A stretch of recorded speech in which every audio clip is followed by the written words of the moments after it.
¿Qué tal? ¿Cómo andan? Bienvenida, bienvenidos. Arrancamos QR por A24, rompemos un poquito el frío de la noche y además noche de lunes. Tenemos mucho para conversar hasta las 11, historias por contar, cosas que dejaron el fin de semana, alguna perspectiva de cómo viene la semana política en la Argentina, pero arrancamos como siempre, con las voces del día, pero son las voces del día y del fin de semana, lo compartimos. Se adelanta el señor presidente junto a la señora vicepresidente de la Nación y el señor jefe de gobierno de la Ciudad Autónoma de Buenos Aires, extendiendo... Y esto acaba de ser anunciado. Yo creo que si queremos que Argentina mejore, tenemos todos que ponernos de acuerdo en muchas cosas. Y este es un mecanismo para ir presentando ideologías, para ir presentando ideas. Celebramos la decisión que se ha tomado por parte de la justicia de que entiendo que son 5 millones de kilos de alimentos sean entregados a donde corresponde, que son a los comedores, a los merenderos de toda la Argentina, y obviamente hay una parte sustantiva que se va a destinar a la provincia de Buenos Aires. En estos tiempos difíciles, ¿qué estoy haciendo por los más pobres y los que sufren? Porque fácilmente nos sale reclamar a otros que se comprometan. El Ministerio de Capital Humano no se guarda nada, todo lo contrario. Lo que no hace es permitir que se roben la comida. O sea, aquellos que creen que debe irse a la Libertad Avanza, que se vaya a la Libertad Avanza. Bueno. Que se vaya y se afilie a la Libertad Avanza si ella quiere. No tiene ningún problema. Ella ya no es la presidenta del PRO. El presidente del PRO podría ser es Mauricio Macri. Yo creo que hay que dejar de distraerse demasiado en sus performances, en sus formas de hacer política, sobre todo espectacularización de la política. Las estaciones de servicio de la ciudad de La Plata, donde estamos nosotros, en una de ellas, por supuesto, no tienen GNC. Nos regaló el discurso el presidente. Bueno, ¿qué siente? No, bien, estuvo muy bien. La verdad estuvo muy bien. ¿Cuál es el objetivo? ¿Por qué se hace? ¿Cómo se especula? ¿Pero qué retiene los alimentos? ¿Qué hace que no se repartan, no se distribuyan? Mire, ahí se están organizando. La gente está pasando hambre y no te dan comida. Es un delito. Esta imagen es la que quería, ¿ves? Esta imagen, ¿ven? Ahí tenés. Esta imagen. Mucha gente. Hay mucha gente, pero hay muchos claros también. La mitad de la plaza cubierta. Eso te iba a decir. Esa vista aérea nos da una perspectiva, una dimensión que hasta acá no teníamos. Exacto. Fíjate que la imagen oficial llegó y salió rápido. La explosión de riqueza, crecimiento y progreso que generó la adopción de los principios de mayo no ha tenido ni tuvo parangón en la historia. Bueno, muchas de las voces que acabamos de compartir las vamos a repasar seguramente durante el programa, pero me quedo con algo que es de lo más destacado de este sábado y domingo, y es el gran momento de Mirta. Gran momento de Mirta para este tiempo donde no hay repregunta. Me imagino que varios funcionarios y funcionarias deben pensar dos veces a ver si efectivamente van a cenar con la diva. Bueno, vamos a arrancar QR y arrancamos la semana con esta idea fuerza. De esta manera quisimos arrancar. Es la idea fuerza de un presidente que en muchos aspectos parece tener la vaca atada.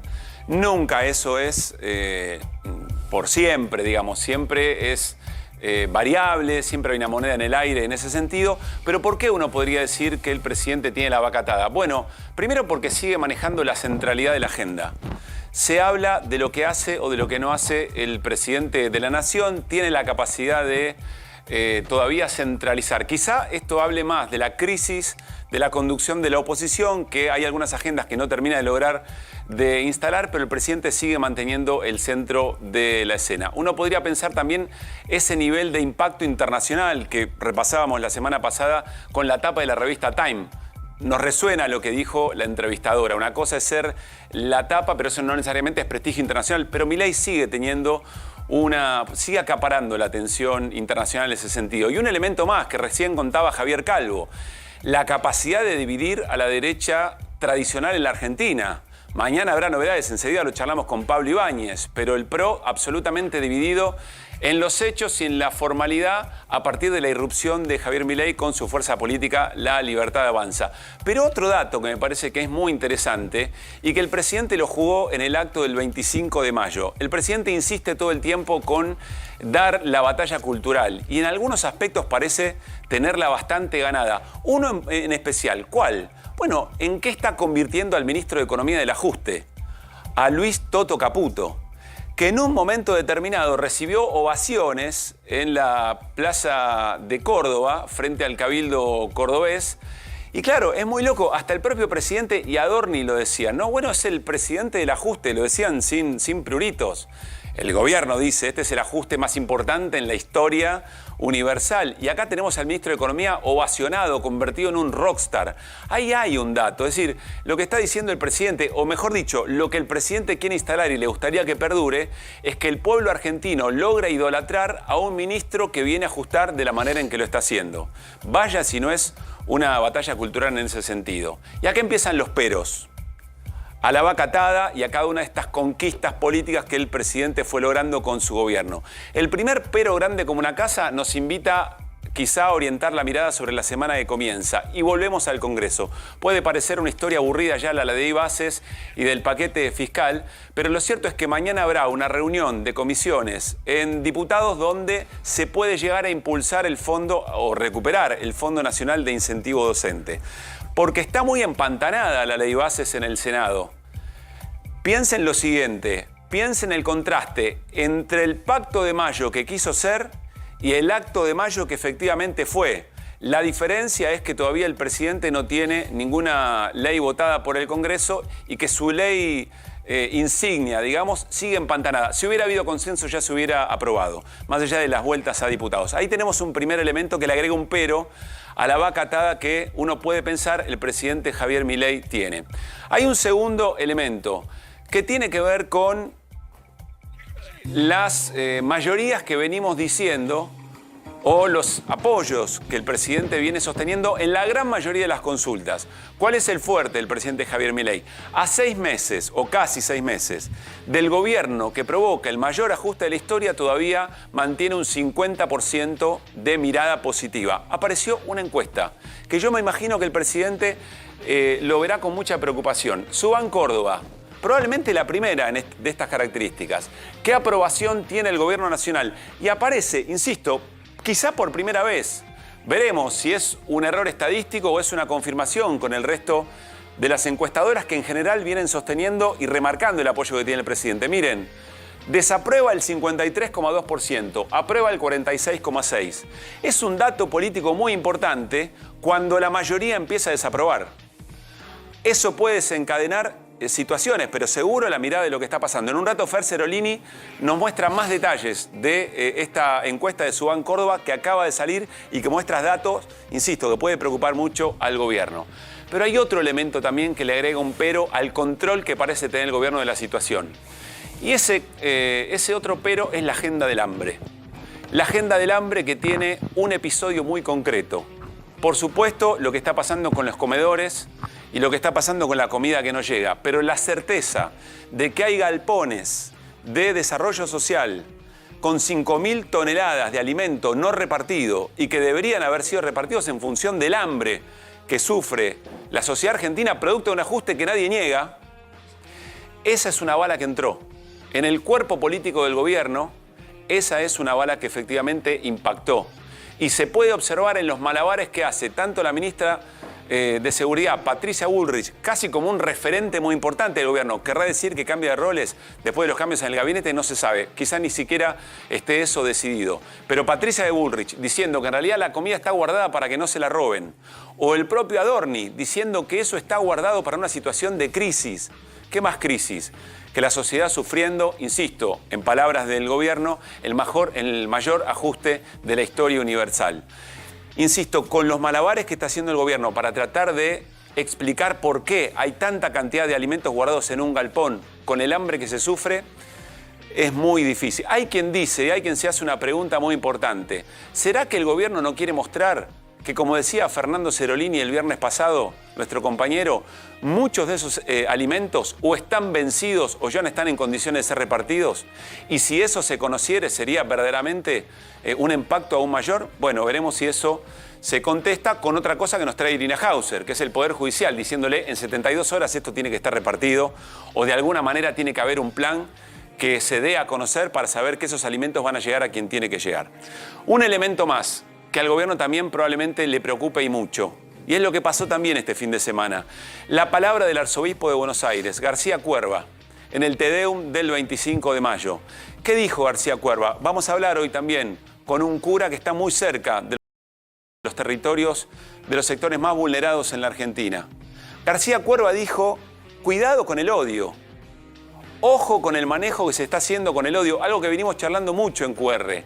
Ojo con entender que el odio, la emoción violenta puede ser una herramienta de construcción política. Mucho cuidado con eso. ¿Qué otra cosa dijo? Requerimos acción política y sobre todo medidas de política pública. Lo que le está diciendo es acción al gobierno. Ejecutar políticas públicas al Estado, al presidente que lo estaba observando con mucha atención, uno supone, le estaba diciendo se necesita acción política. Después vamos a pensar, porque García Cuerva, arzobispo de Buenos Aires, que seguramente va a llegar a cardenal, habla por sí mismo, pero se dieron una sucesión de palabras de la Iglesia Católica en 48 horas, en diferencia de 48 horas, que hace pensar que ahí hay un relato coral. De una iglesia que pocas veces se juega, que siempre quiere preservarse como un lugar de consenso, de invitación al diálogo, pero que está diciendo tres cosas importantes. Cuidado con el odio, políticas públicas y una última cuestión. Acá nos está llegando a la puerta de nuestras capillas el golpe del hambre. Volvemos, la agenda del hambre. Y no podemos solucionar esto solos. ¿Quiénes son importantes? Las organizaciones sociales. La acción comunitaria en el territorio. Atención con esta agenda. Entonces, con tantos peros respecto de la idea original con la que comenzamos esta apertura de QR de lunes, el presidente con la vaca atada o muchas señales de que tiene la vaca atada, muchísimo cuidado, no sea cosa que aquellos que creen tener la vaca atada terminen extraviando la tortuga, que es algo que efectivamente suele pasarle a quien cree tener todo dominado. Nos vamos a la mesa, así arrancamos QR y el saludo, por supuesto, a nuestros compañeros y compañeras. Irina, Pablo, Fer, ¿cómo andan? Buenas. Muy buenas noches. Muy bien. Bueno, la agenda del hambre parece estar instalándose ahí con mucha fuerza y horadando y llegando y obligando al gobierno a tener que dar explicaciones que a veces son malabares que no son muy consistentes, ¿no? Parece haberse instalado esto.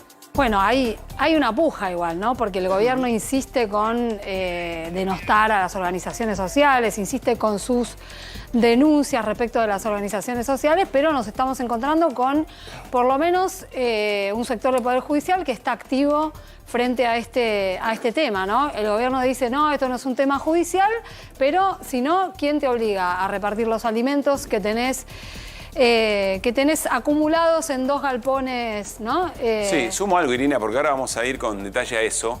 Pero para que el Poder Judicial de la Argentina se ponga en juego de esta manera, tiene que ser un tema que sienta también el Poder Judicial que, che, si no hago nada, alguien me va a estar observando de esta manera. Y lo que así pasa, de sensible. el derecho a la alimentación es una garantía constitucional. Bueno, hay muchas garantías constitucionales que sí, el Poder Judicial ya este gobierno ya sabemos alto. lo que hace con el las gobierno y el Poder garantías. Judicial en otras instancias. Posiblemente también la aparición de la Iglesia, que como vos bien decías, tiene ese lugar de siempre ser muy cauta, una palabra muy cauta, me parece que abre el juego para decir, bueno, hay determinadas cosas con las que no se puede andar dando vueltas. Cosas con las que no se jode. Sí es cierto que a pesar de todo el gobierno se sostiene en su postura, no parece ceder a pesar de que sea una situación incómoda, que tenga que dar respuestas.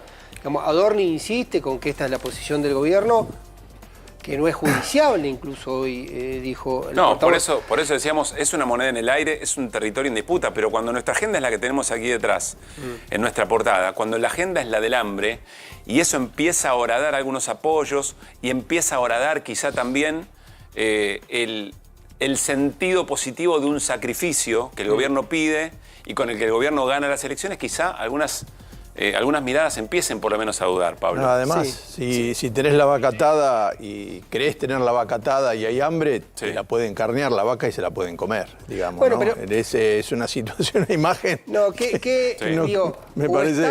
O está muy convencido de que todavía no le produce una lesión, una herida entre los sectores que lo acompañan, o está muy convencido el gobierno de que no está ocurriendo lo que muchos actores dicen que está ocurriendo y prefiere... ¿Qué? Perdón. No, que hay una situación de crisis social que está haciendo que esto se manifieste. Sí.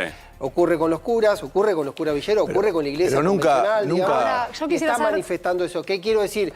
O está muy encerrado en su dogmatismo y cree que la pelea ideológica es el camino que le sirve o cree que esto no está ocurriendo? Ahí voy, Irina y Fer, Sí. pero hablando de ese dogmatismo, hay cosas que ocurren a la vuelta de la esquina de manera inesperada que quizá no se termina de mencionar cuánto puede impactar.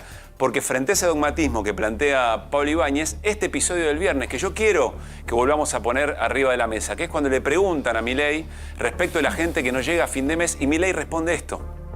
Llega a fin de mes, presidente. Si la gente no llegara a fin de mes estaría muriendo en la calle y dice paso. Y bueno, si no llegara a fin de mes ya se hubiera muerto. Estas son las cosas que quizá uno cree que tiene la vaca atada y que los puede decir abiertamente, y ahí es cuando... A ver, ¿qué es lo que se suele decir? Que la Argentina ya no se maneja con los ritmos políticos y las herramientas políticas del siglo XX, que todo es redes, que todo es una narrativa, que todo es líquido.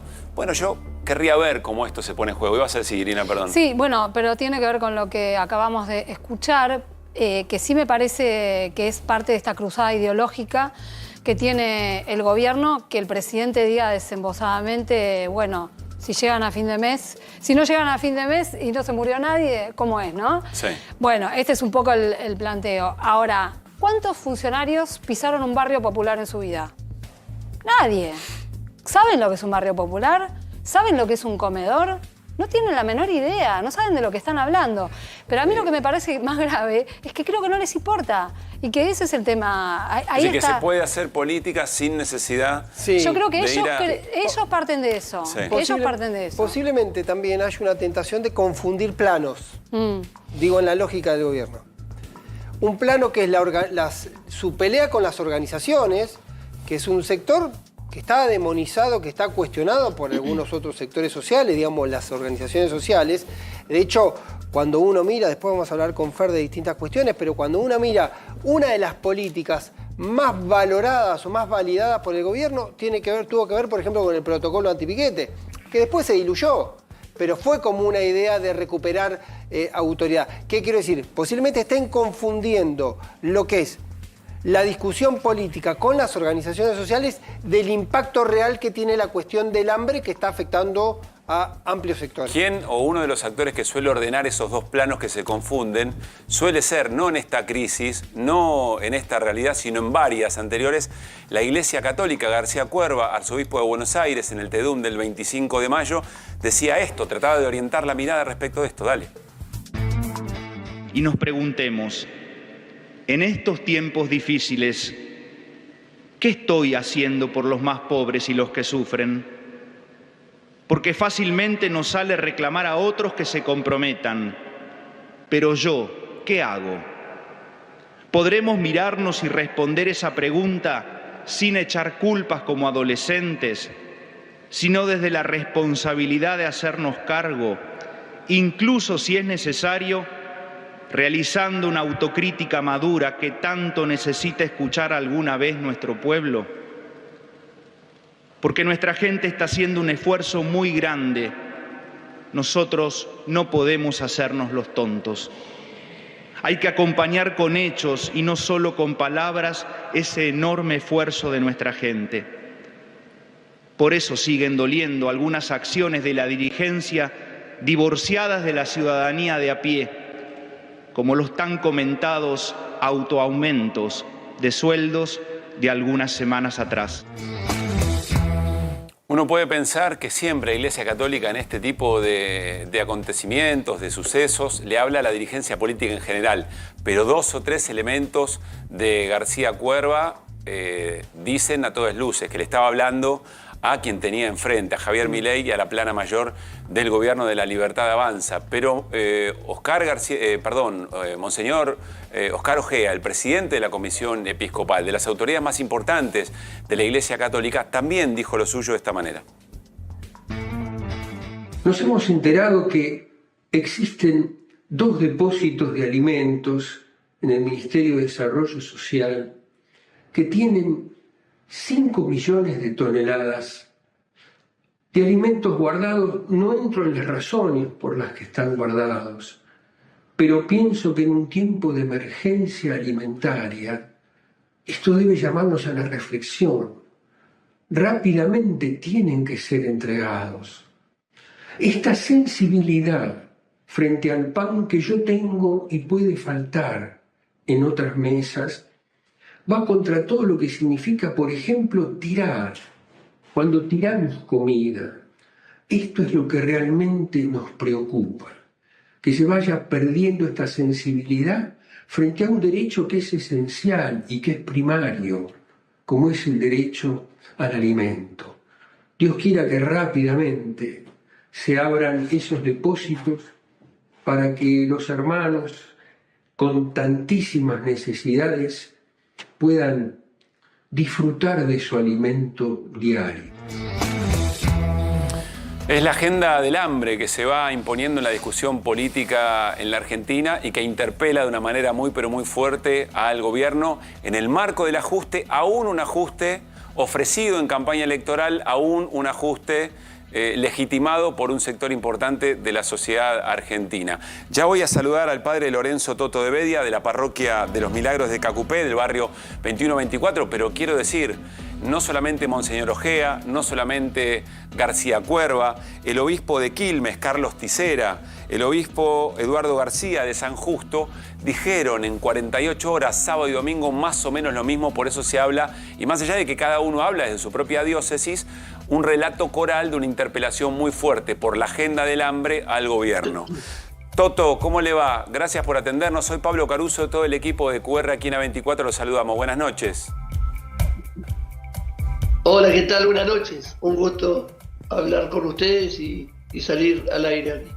¿Nos puede ayudarnos a leer entre líneas, a traducir qué ha significado la palabra de tantos referentes de la Iglesia Católica en estas horas respecto de la situación que se vive en la Argentina, la situación social? Sí, lo que están diciendo, bueno, nosotros los curavilleros ya lo veníamos advirtiendo.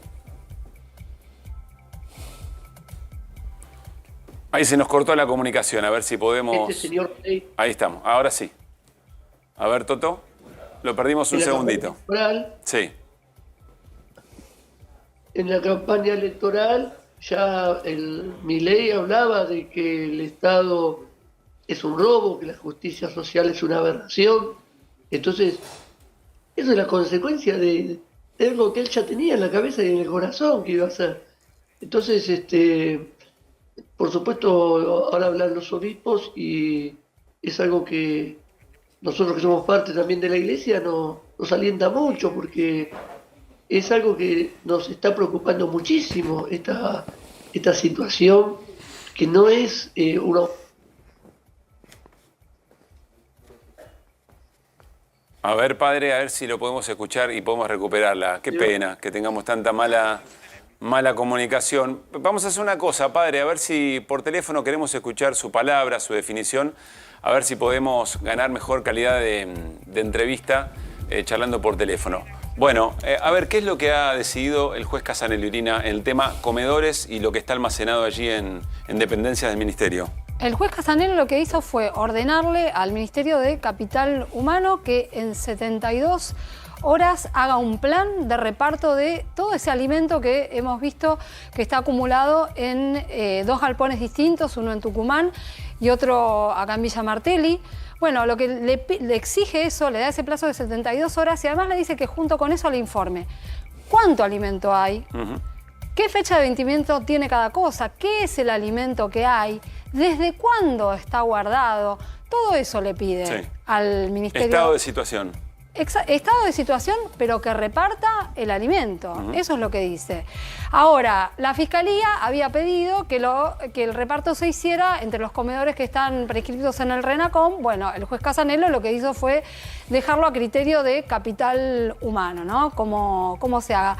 La verdad que hay que decir que el dictamen de la Fiscalía de Paloma Ochoa tenía muchísima información y, bueno, fue la base de lo que decidió hoy Casanelo y además es muy crítico justamente con la ministra Sandra Petovelo porque dice que no le contesta la mayor parte de las cosas que le preguntó, como por ejemplo, ¿cuánto alimento entregó desde diciembre hasta ahora? No se lo contestó, dice la Fiscalía. Bueno, el gobierno dijo que va a apelar, lo dijo a través de 2 canales, uno es Manuel Adorni, el otro es Capital Humano a través de un comunicado. En el caso de Adorni, lo que ocurrió es que, a diferencia de lo que dijo la semana pasada... Te propongo que lo escuchemos y lo que falta Adorni lo completás vos. Dale. Irina, a ver, esto decía Adorni sobre el tema.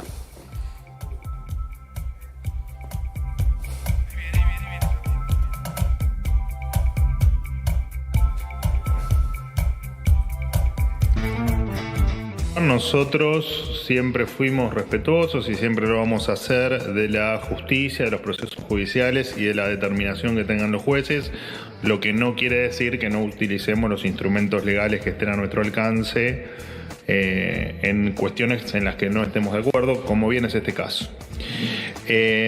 Obviamente que vamos a apelar la resolución porque consideramos que esto no es una cuestión de índole judicial, sino una definición de política pública. Y la justicia no se puede entrometer en la política pública. Esto ya lo expliqué, entiendo que creo que el viernes. Estos alimentos son reservados de forma preventiva para emergencias o catástrofes.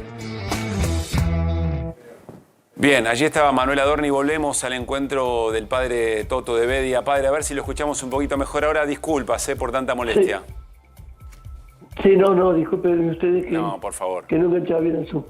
A ver, padre, ¿cuál es la situación en los comedores en los que usted tiene contacto o en los barrios en los que usted trabaja con tanto compromiso, observa y sucede?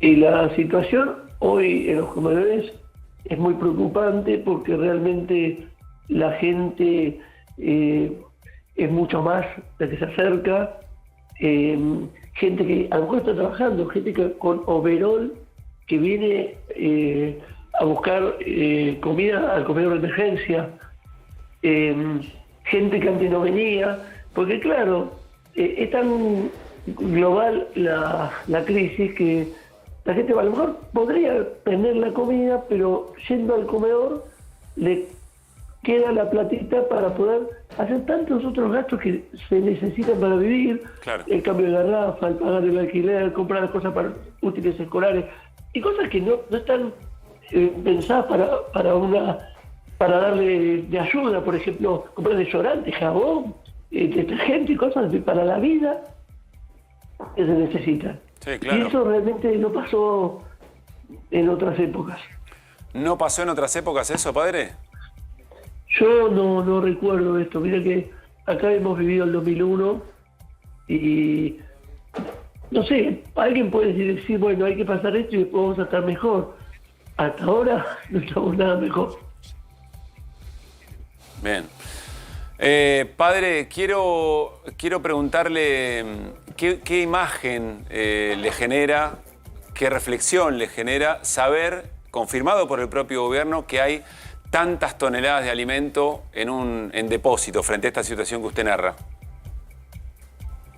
Realmente es aberrante que esté pasando eso, sobre todo que está faltando. Yo, por ejemplo, tuve que partir por la mitad un pack que contiene poner 15 unidades de paquete feo de tirabuzón para sacar de un comedor, para darle al otro, porque no alcanza.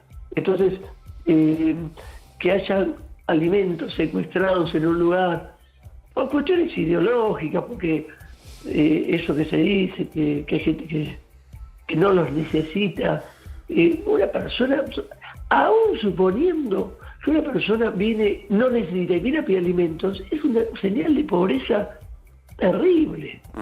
Pero, de hecho, sí lo necesita. Entonces, decir, además estamos acostumbrados acá a que los pobres tienen que estar dando explicación de todos y les tenemos que enseñar todos a cómo hacer las cosas, ¿no? Claro. Pero bueno, es terrible. Padre, le agradecemos mucho su testimonio, sabe lo que lo apreciamos, lo valoramos y seguramente muy pronto estaremos nuevamente en contacto. Un gran abrazo. Bueno, gracias a ustedes. El padre Toto Bedia. Atención, último momento en A24.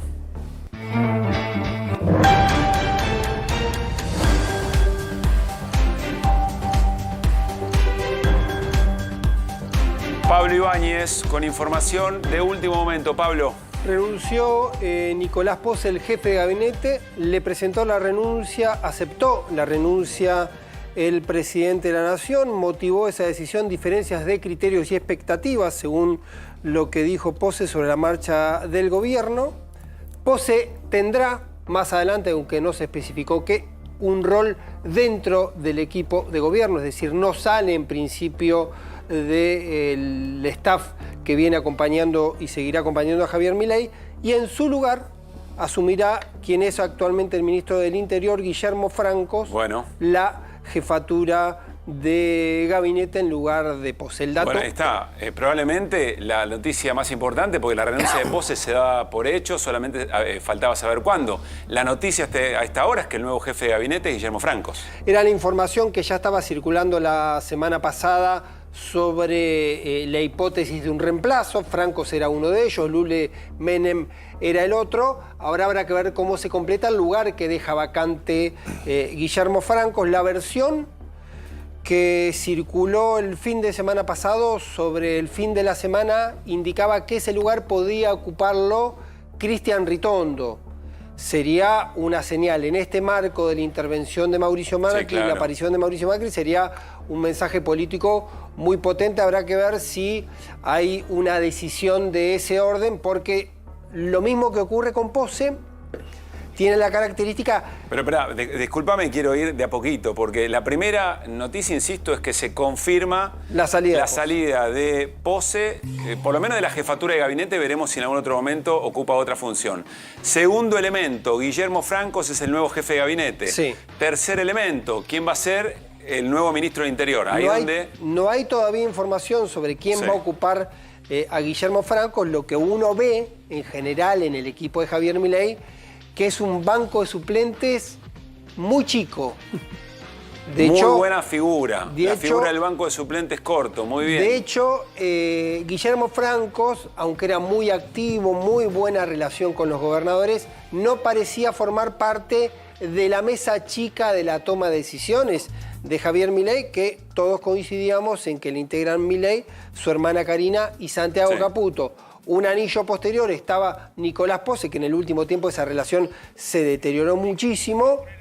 Deriva justamente en la renuncia, que es un poco una salida elegante, y aparece Francos para cubrir esa mirada. Lo que uno puede entender que la entronización de Francos parece un giro de moderación, porque Francos es una figura de mucho diálogo con la política, con los gobernadores, con el Congreso, un protagonismo de ese orden. Habrá que ver, en todo caso, si el giro y la ocupación en Interior consolida esta figura o va una figura de más potencia. Te cierro una idea para tomar como referencia.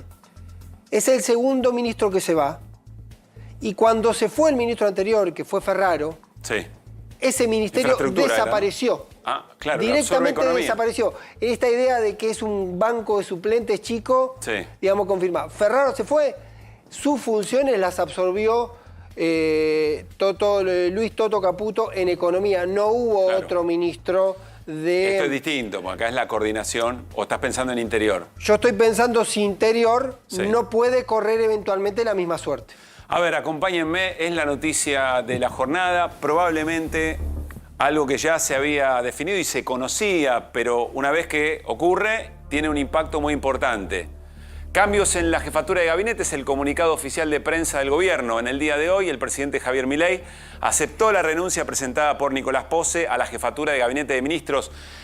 Javier Calvo, el viernes pasado, con mucha certeza dijo: Nicolás Pose está afuera del gobierno.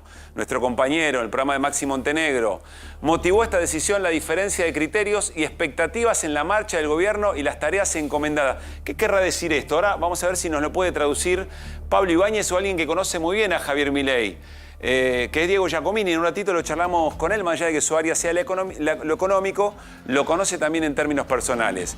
Pose continuará acompañando, como desde el primer día, las ideas de la libertad, la defensa de la vida y la propiedad y el proyecto de una Argentina libre impulsado por el presidente Milei. Pablo. Lo hará desde un nuevo rol que será dado a conocer en los próximos días. Esta semana se avanzará en una transición ordenada junto al ministro del Interior, Guillermo Francos, que asumirá el rol a cargo de la jefatura de gabinete de ministros marca registrada, fin de la vocería del gobierno. Sí, Pablo. Sí, se confirma en otro comunicado que efectivamente Francos absorberá en la jefatura de gabinete las tareas correspondientes al Ministerio del Interior, que va a quedar como secretario del Interior quien es actualmente el número de Franco, que es Lisandro Catalán. Por lo tanto, lo que es trabajar con profesionales, ¿eh? Lo dijo Pablo Ibáñez antes de que ocurra. Se comprime un gabinete que empezó siendo de 8 o 9, ya van cayendo ministros y se sigue comprimiendo la función. Por lo tanto, repetimos, Franco va en el lugar de Pose y absorbe también las tareas correspondientes al Ministerio del Interior. Sí, Pose ya había sido vaciado de poder absolutamente, y si tratan de salvar la ley bases en el Senado, que están negociando con algunos senadores que están ahí en el medio, digamos, un Francos sin poder y Milei viajando, digo, la última instancia es que acelerar el proceso le da una posibilidad, una chance de que la negociación de Francos tenga más resultado. Porque si estás hablando con un tipo que ahora pesa más que antes. A ver, ahora volvemos a eso, me parece interesante lo que plantea Fer. Acompáñeme nuevamente, porque aquí está el segundo comunicado, también de importancia en la jornada. Lo intuyó, lo leyó, lo que es trabajar con profesionales en serio. Pablo Ibáñez hace un minuto Pablo, más. Sí. También es cierto que hay dos comunicados. El primer comunicado que difunde Pose, hablando de su renuncia, que es el que leímos anterior, y este es el comunicado oficial de la oficina del presidente, que le agrega la información, amplía la información vinculada a los roles de Franco. Y con el nuevo logo, atención, después hablemos de esto. Bueno, comunicado oficial, la oficina del presidente informa que el ingeniero Nicolás Pose presentó su renuncia a la jefatura de gabinetes de ministro de la Nación. El doctor Guillermo Francos asumirá el cargo de jefe de gabinete de ministros con el objetivo de brindar mayor volumen político a la jefatura de gabinete. En ese marco, la jefatura absorberá las competencias del Ministerio del Interior en una Secretaría de Interior a cargo del doctor Lisandro Catalán. Francos aportará su profesionalismo, experiencia y capacidad política a la jefatura de gabinete luego de ejercer exitosamente el cargo de ministro del Interior, habiendo sido uno de los artífices de la gesta que llevó a Javier Milei a la presidencia y siendo reconocido por todas las fuerzas políticas por su capacidad de gestión y de consenso. Otra vez, reitérame, Pablo, ¿qué lectura haces de que sea Francos el jefe de gabinete? Hasta ahora Franco fue la figura con mayor cercanía con los gobernadores, fue el que hizo los recorridos, el que estableció acuerdos de convivencia, que logró que varios gobernadores, varios partidos provinciales se alineen con las posturas del gobierno. Recuerdo, por pensar algunos, Salta, Misiones. También ha sido el hombre que negoció prácticamente en detalle lo que tenía que ver con la ley de bases, más allá de que en ese caso particular tenía el dato de que había muchos negociadores. Finalmente Francos hace 10 días la convoca a Victoria Villarruel, hablan, se pone al frente de la negociación Victoria Villarruel en el Senado, y de hecho mañana va a haber una reunión, que estaba prevista una reunión Victoria Villarruel, Francos y el presidente del bloque de senadores de la Libertad Avanza, para ver si se termina de cerrar, porque hay convocado plenario de comisión para el día miércoles.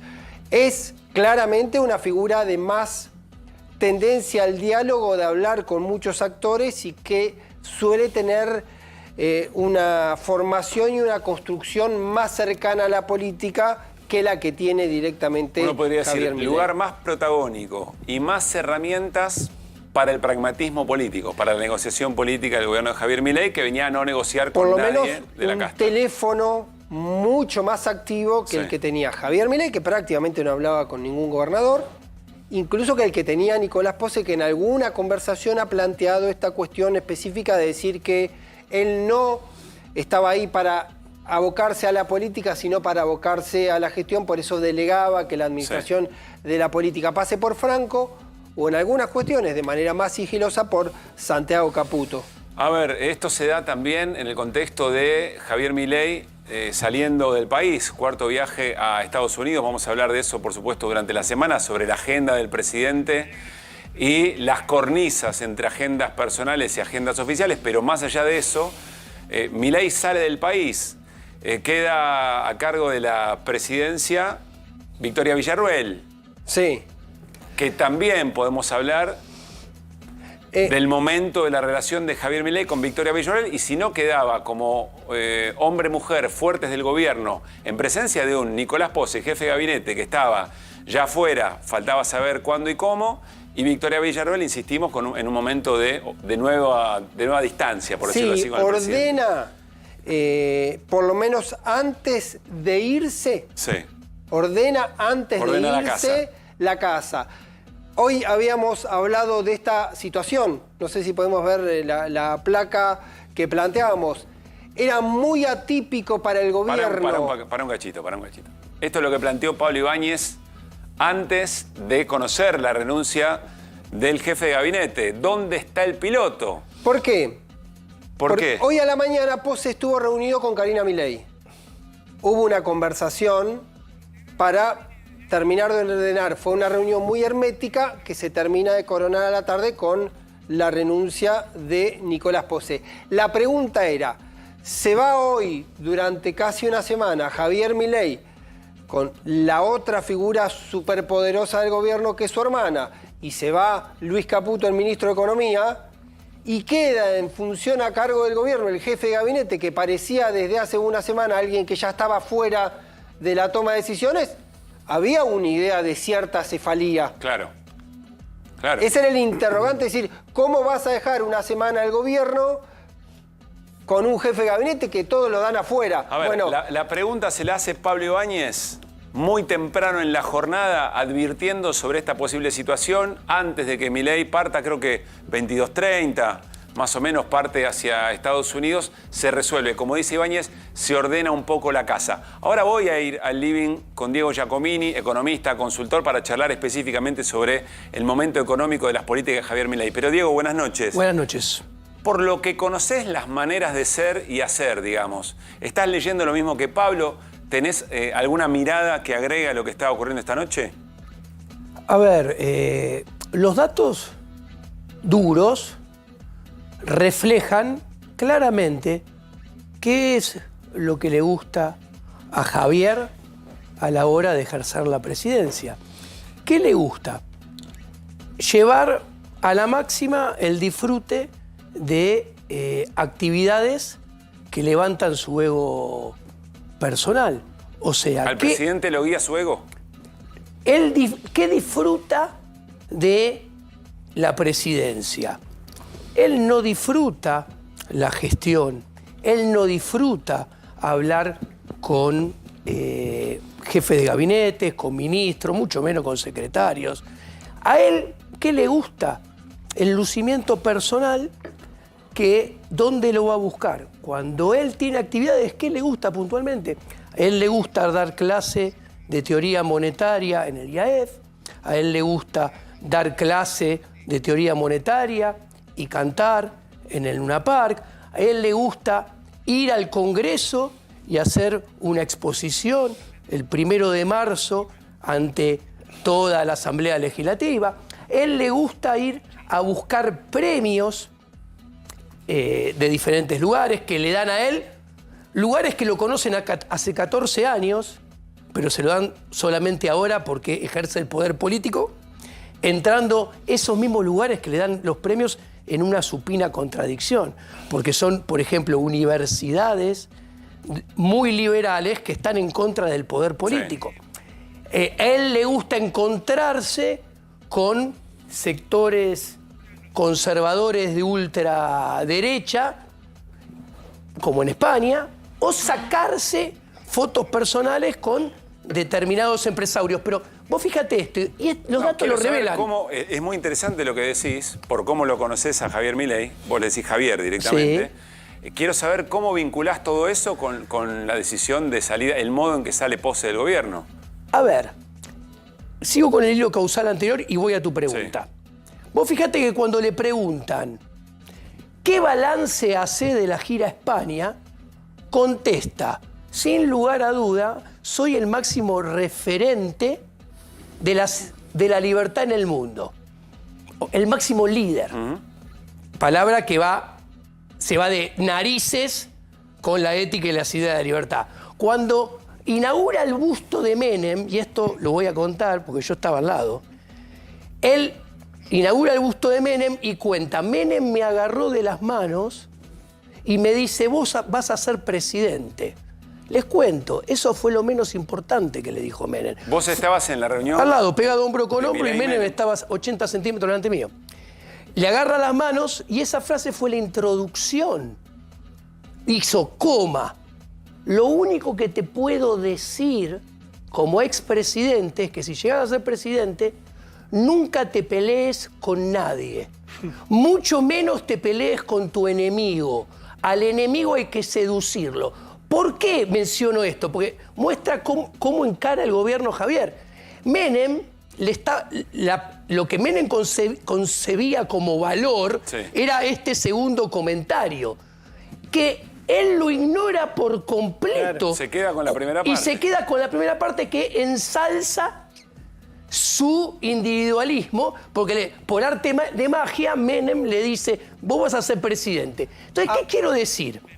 La presidencia, él la disfruta como un lucimiento, como un instrumento que le sirve a él para sentirse bien alcanzando ciertos logros. Ahora, a la hora de gobernar, los datos muestran que no lo disfruta.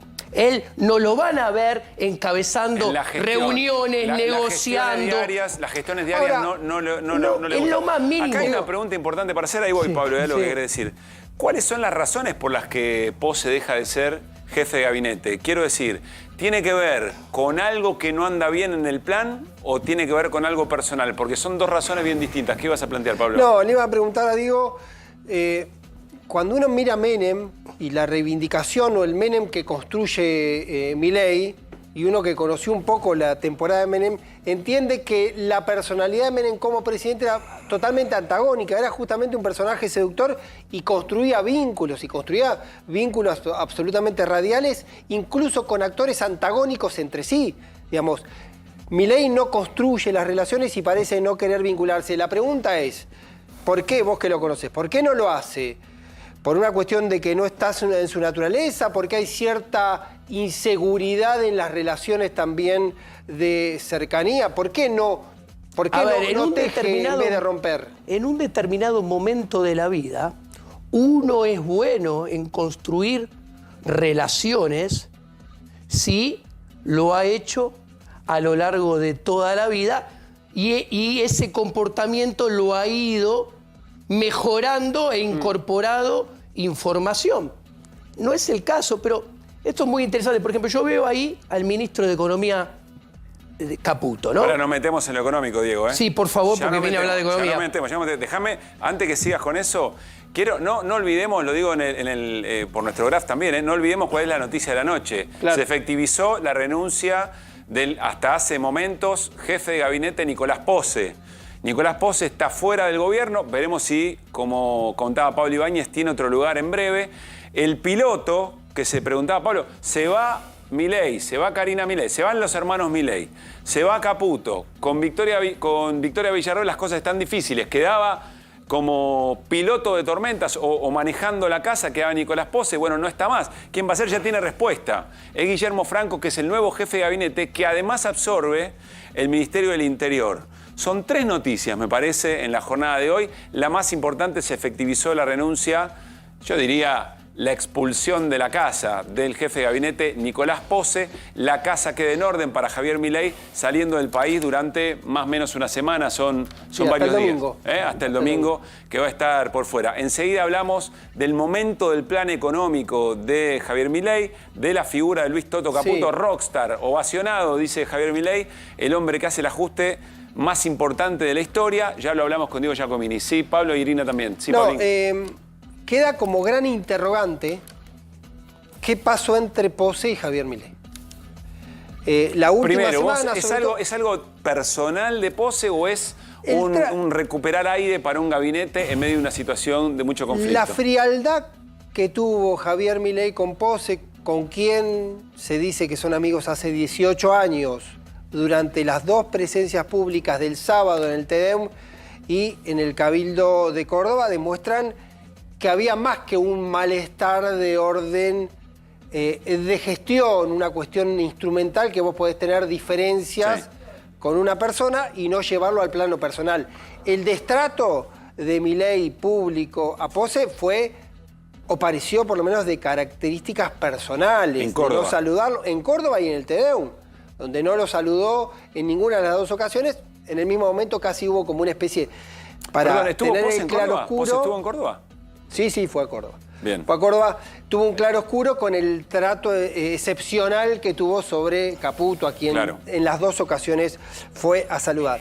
Hay una dimensión que se suele decir que estaba disconforme con la administración del gobierno, con el rumbo del gobierno como jefe de gabinete.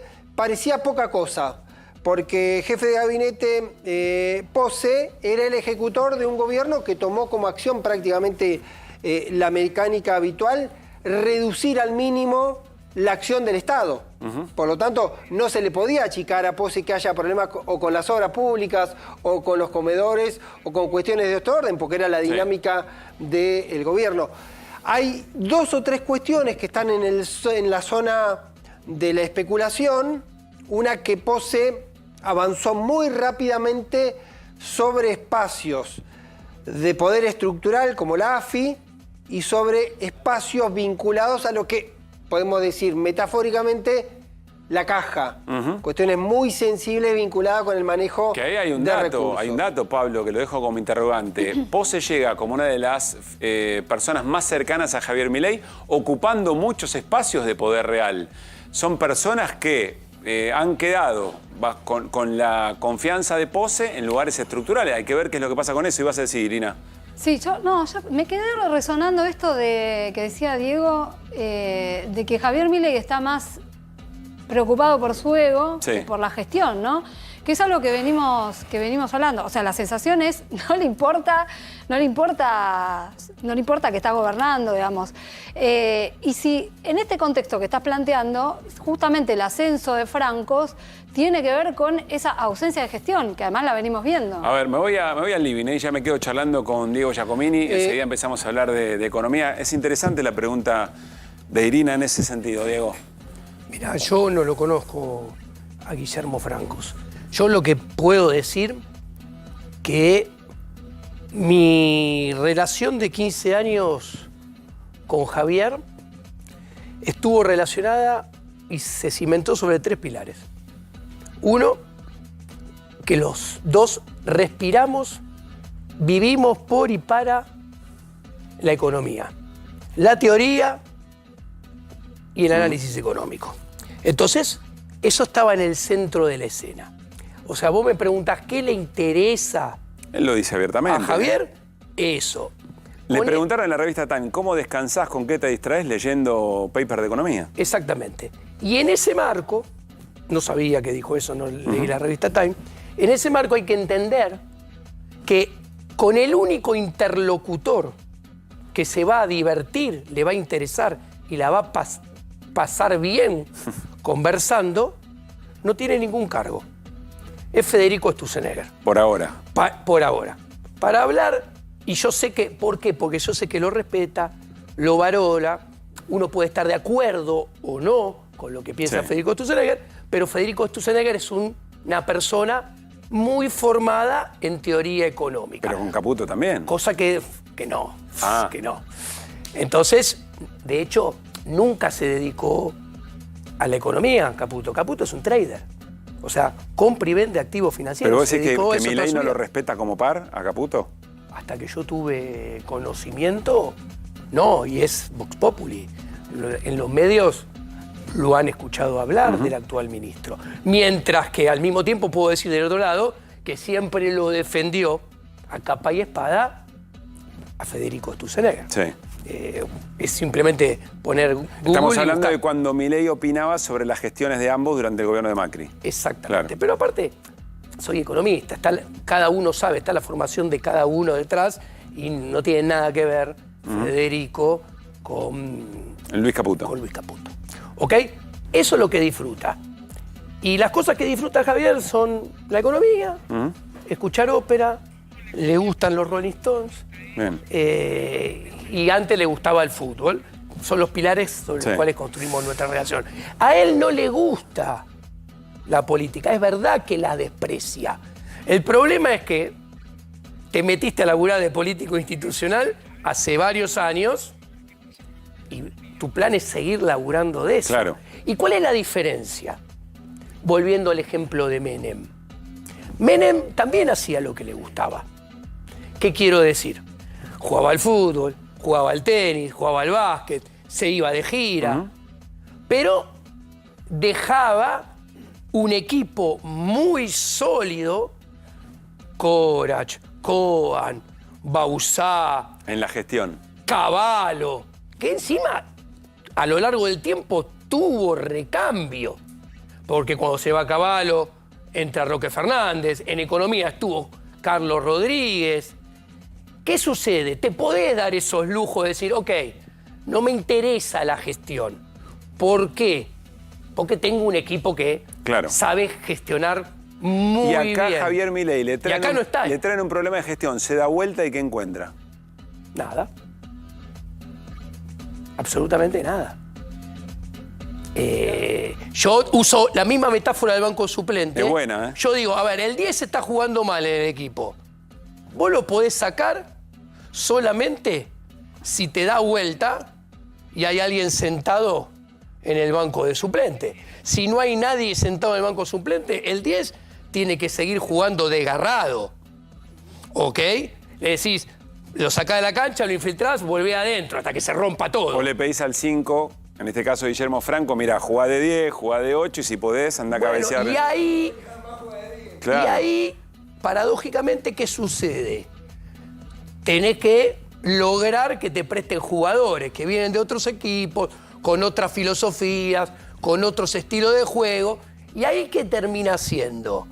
Termina siendo un equipo de fútbol que juega cualquier cosa y que encima discuten las pelotas paradas de uno, las pelotas paradas del Pero rival. mirá, cuando está mirando al otro equipo, ahora Pablo vamos a hablar de eso. A ver, quiero reubicar un poquito la noche. Es una noche de información urgente, es una noche muy caliente, arranque de semana muy caliente. La confirmación de la renuncia o en realidad de la salida pedida por el presidente Javier Milei del jefe de gabinete Nicolás Posse. A partir de esa salida, las preguntas que nos estamos haciendo, razones personales, razones de gestión, razones de viraje del sentido político del gabinete de Javier Milei, ahora lo vamos a seguir discutiendo. Pero la otra noticia es que Guillermo Franco, ministro de Interior, asume el rol de jefe de gabinete y además absorbe la tarea del Ministerio de Interior, que pasará a ser una Secretaría de Interior, seguramente con un nombre de su confianza. Esta es la noche que tenemos planteada. Sí, Pablo. Lisandro Catalán. El colaborador de... Hay un dato para entender esto. Lo hace Pablo Salinas, que es politólogo y se ha tomado el trabajo de seguir boletín oficial y designados. 169 días de gobierno de Javier Milei se están cumpliendo hoy. Hubo hasta ahora 31 renuncias oficiales. 31 renuncias. Esto da un ratio de 5, una renuncia de un funcionario relevante, porque aparece un subsecretario, director, ministro, jefe de gabinete incluso, cada 5 días y medio. Es una anomalía.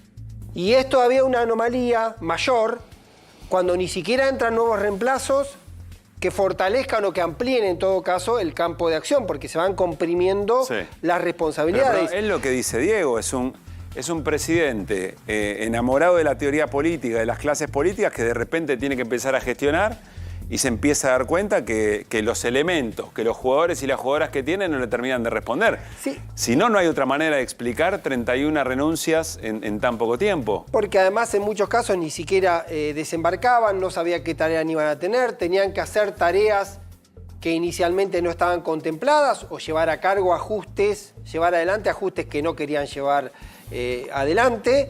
Y hay otro, Diego creo que lo dice, conociendo a Milei, esta centralidad que le gusta tener a Milei, la otra posibilidad era buscar jugadores a otro equipo, que estaba Macri ofreciéndole jugadores y evidentemente prefiere jugar en una cancha de 7 con menos jugadores que recibir jugadores de Macri. Lo que es interesante visualizar es por qué tiene que ir a buscar jugadores. Porque se quedó sin jugadores, pero se quedó sin jugadores desde el principio. Yo soy el primer ejemplo. En septiembre del 2020 le dije, conmigo no contás para nada. Han hecho intentos, varios que lo rodeaban para que volviera, porque me decía, te necesita como loco para manejar la economía. ¿En qué momento te volvieron a buscar? Te estoy hablando del año pasado, ¿ok? Y yo siempre doy... A ver, yo no creo en la política institucional. Yo no voy a ser funcionario de nadie nunca. Yo no creo en la política económica. Pero eso es cosa mía, ¿no? Sí. Pero Vos estás subrayando, me vinieron a buscar porque... Pero a ver, esto es muy interesante. Cuando vos analizás toda la gente que años y años estuvo con él, toda se fue sola. El profesor de grado y posgrado de teoría monetaria, que sabe teoría monetaria como es Mariano Fernández, no como Caputo, que no sabe, se fue solo. Carlos Rodríguez se fue solo. Politólogos como María Saldívar se fueron solos. Carlos Rodríguez dice que dejaron de hablarle, que ya no le consultaban. A ver, yo tengo otra versión, pero no importa. Bueno. Lo que quiero decir es que esto, y aquí vamos, sí, que a esto vine a hablar de economía, ¿por qué uno puede hacer comentarios? ¿En qué sentido tiene, qué validez tiene hacer comentarios sobre la persona de un presidente? Simplemente y únicamente para ver cómo su forma de ser impacta en su gestión de gobierno y en sus políticas públicas. En este caso, la política económica. Y cómo eso impacta en quién lo rodea. A ver, si le piden gestión, negociación, hablar, juntar a diferentes esferas políticas para lograr algo que lleve las políticas públicas mancomunadamente hacia un sector o hacia un lado, le están pidiendo peras al olmo. Tanto es así... ¿Pero no sentís que Milei algo de todo eso empezó a hacer en el momento en que retrocedió en algunas cosas que tenía como dogmáticas, cuando empieza a regular cosas que él siempre había dicho que no había que tocar? Tema prepagas, por ejemplo, o postergar alguna decisión de aumento. Vamos a ver. O negociar de otra manera, aceptar negociaciones en el Congreso. Ese es el ejemplo más concreto. A ver, punto número 1. Con las palabras él te lo ha dicho. Que no salga la ley bases, sí, no salga el pacto del 25 de mayo, lo vamos a hacer igual. Lo dice con todas las letras. O sea, eso te revela que piensa que lo puede hacer igual. Ahora, cuando vos me planteás casos que parecen que va para atrás con sus propias medidas, como por ejemplo, ir para atrás con las prepagas. ¿Por qué hace eso? Eso lo hace para lograr en una línea de un capítulo del IPC deflación que le amortigüe la inflación en otros capítulos y con eso que la inflación mensual sea más baja. Cuando la gente ve que la inflación mensual es más baja, disminuye sus expectativas de inflación, en consecuencia tiene más chances que la inflación baje más fuerte y más rápido, porque en realidad la inflación está bajando muy lento y poco para hacer un plan desinflacionario exitoso. Cuando vos me decís, Diego, pisó el aumento de suba de electricidad, suba de gas mensual, cuando vos tomás nota que por ahorrárselo del gasoducto va a tener que importar gas en barcos por, redondeemos, 500 millones de dólares.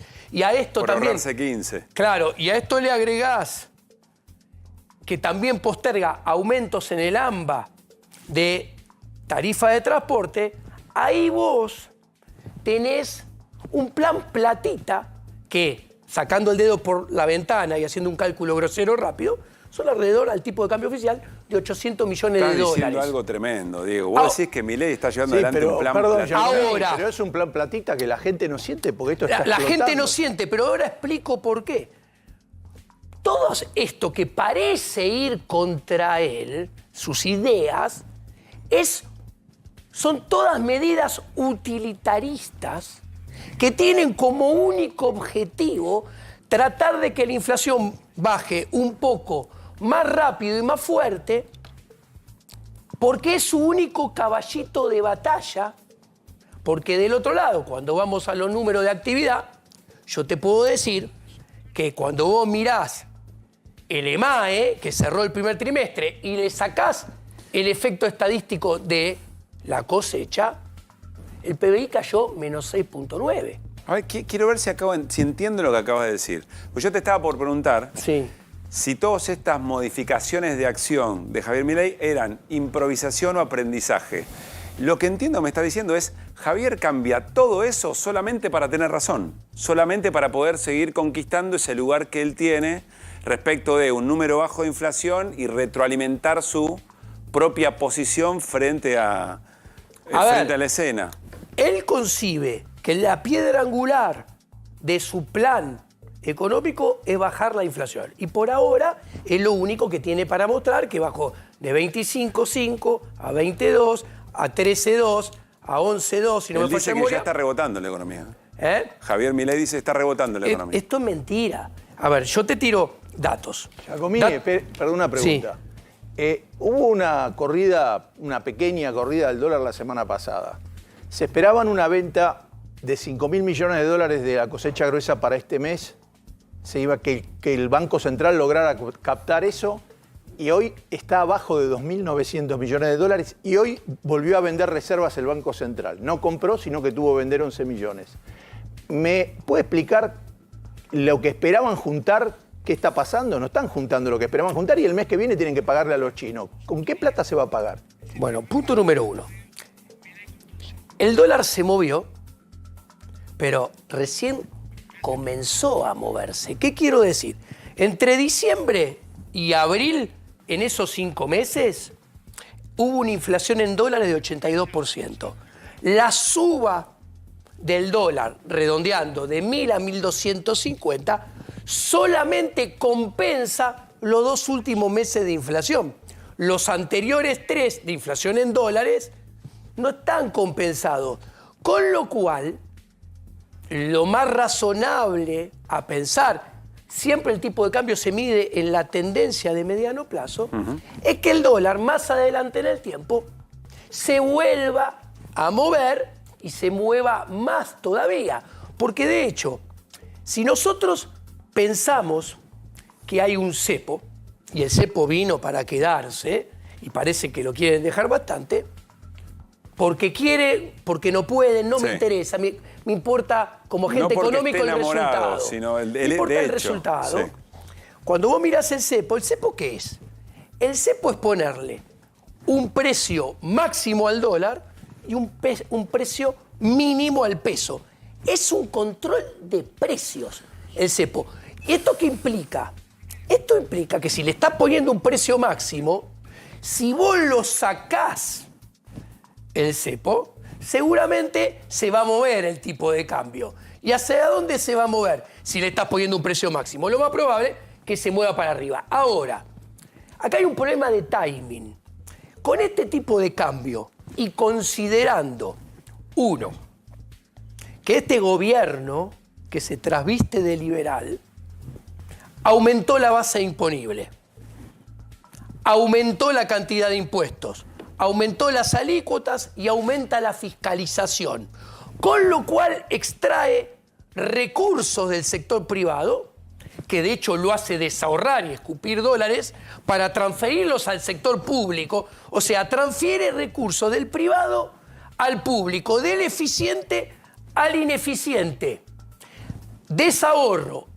El desahorro es lo que paga la inversión. Con lo cual está hipotecando los niveles de inversión futura. Claro, el ahorro se está usando para otra para cosa. Pagar, uno, el ahorro gasto bien corriente canalizado es inversión.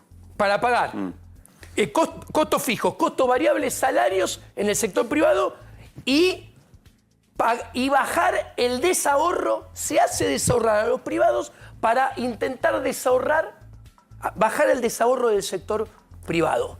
¿Me aguantás un cachito, sí. Diego? No te vayas, estamos hablando de economía, pero quiero aprovechar esta noche de grandes novedades, probablemente una de las noticias más impactantes en términos del gabinete de Javier Milei, la renuncia de Nicolás Posse. Guillermo Franco es el nuevo jefe de gabinete, absorbe el Ministerio del Interior y nosotros arrancamos el programa mostrando una placa de un trabajo bastante más extenso que va a comentar después Fernando seguramente, de la consultora Suban Córdoba. Está Gustavo Córdoba, vía Zoom. Vamos a conversar con él aprovechando también esta situación, a ver qué es lo que está leyendo. Gustavo, ¿cómo te va? Pablo Caruso y todo el equipo de QR en A24. Te saludamos. ¿Cómo estás? Pablo, equipo, buenas noches, un placer. ¿Cómo les va? Bien, a ver, de este trabajo nosotros rescatamos que quizá por primera vez aparece una mayoría no aprobando la gestión del gobierno. Eso que venía 50-50, con márgenes de error, ustedes muestran que ya hay una mayoría que desaprueba la gestión. Te quiero preguntar, ¿qué otras cosas está observando? Y si la renuncia del jefe de gabinete te hace pensar en un análisis un poquito más profundo para compartir con nosotros. Mira, en principio decirte que todas las preguntas sobre el impacto de las medidas económicas que ha tomado el gobierno, por ejemplo, esta frase que dijo Milei el otro día, de que los salarios le están ganando a la inflación, tiene un rechazo cercano al 70%. Opa. Hemos medido también la frase de si cree que el ajuste lo estamos pagando todos, el 74% está de acuerdo. Hemos medido el tema de expectativas, qué debería ser prioridad para el gobierno, si bajar la inflación, generar nuevo empleo o mejorar el poder adquisitivo. Bueno, mirá, solamente un 30% nos dijo seguir bajando la inflación. El 70% restante eligió estas dos vertientes, ¿no? Por un lado, mejorar el poder adquisitivo o generar fuentes de trabajo. Este es un dato muy importante. Este es un dato concreto. Recién contigo, Giacomini, lo hablamos. Pareciera ser que todas las acciones de Javier Milei, aún contradiciendo su propia teoría, iban en línea de tratar de bajar la inflación como gran objetivo, como gran éxito. Vos lo que planteás es que ya hay una muy importante mayoría, 70%, que está pensando en otra cosa, en el salario y en el empleo. Sí, ya no, la gente no está comprando el producto de inflación que está vendiendo el gobierno. Y esto es un problema, porque puede cambiar el jefe de gabinete, puede cambiar el ministro de Economía, puede cambiar un montón de funcionarios, sí. Que es evidente la mala praxis, porque mira, hasta acá lo único que ha logrado Milei en términos de éxito concreto es el sostenimiento del DNU. No salió el Pacto de Mayo, no salió la ley base, no salió la ley ómnibus, y la verdad es que tiene un funcionamiento en el Estado con los galpones de Villa Martelli, con el tema del gas, y en general el mal funcionamiento y el mal proceso de toma de decisiones. A mí me hace pensar que, más allá de cambiar a algún funcionario, lo que el gobierno debiera hacer es cambiar la política. Digo, porque vos podés cambiar funcionarios, pero seguir con la misma política y en el fondo, ¿viste? Es exactamente lo mismo. Creo que hay un punto en el cual el sistema de toma de decisiones de este gobierno me parece que es lo que está afectado. Que no depende del jefe de gabinete solamente, sino que depende fundamentalmente de Milei y seguramente de el hermano, ¿no? Vos decís, Gustavo, si este cambio busca modificar alguna ecuación en la mirada del gobierno, no va a ser un cambio de nombre, tiene que ser un cambio de política. Indudable, porque además, déjame decirte otra cosa. El rival más duro y cruel que tiene el gobierno es el tiempo. El tiempo que no le está dando respiro en términos de resultado económico, porque bajó la inflación y no hay recuperación económica. Bajó la inflación y la economía no mejora. Bajó la inflación y los dólares no aparecen. Entonces, hay un problema de fondo allí o de concepción que el tiempo le está ganando la batalla. Y fíjate qué interesante, a medida que pasa el tiempo, el gobierno tiene que apelar a episodios cada vez más rimbombantes, ¿no? Esto que dijo el otro día, que es la mejor imagen del mundo, ponele, o esto que dice que, bueno, está mucho más interesado en su posicionamiento mundial que en resolver los problemas de la Argentina. Digo, acá hay un tema, creo que de matriz de decisiones, matriz de poder, que el gobierno evidentemente no ha trabajado bien. Y a 6 meses de gestión, el resultado se nota, ¿no? Gustavo, no te vayas un segundito porque a lo que estás diciendo, Diego me hace señas que tiene datos, quiere aportar datos. Sí, yo quiero agregar, tiro varios datos. Primer trimestre del año, sin contabilizar el rebote estadístico del campo, el PBI cae, el EMAE, menos 6.9. La construcción cae menos 30.3. La industria cae menos 14.8. La industria pyme cae menos 19.1. Las ventas minoristas caen menos 18.4.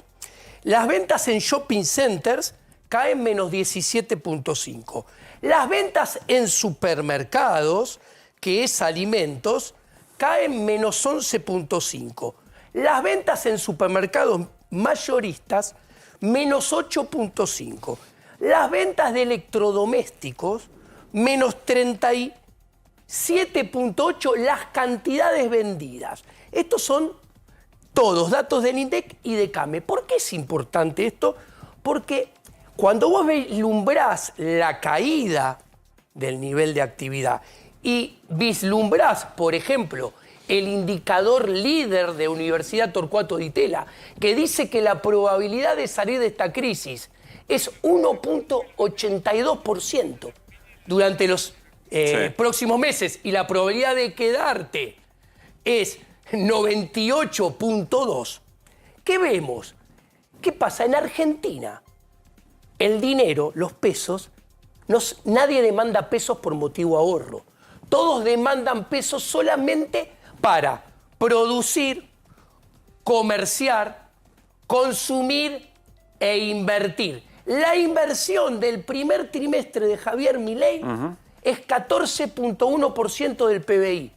Eso y es marzo, mucho poco. 11.8%.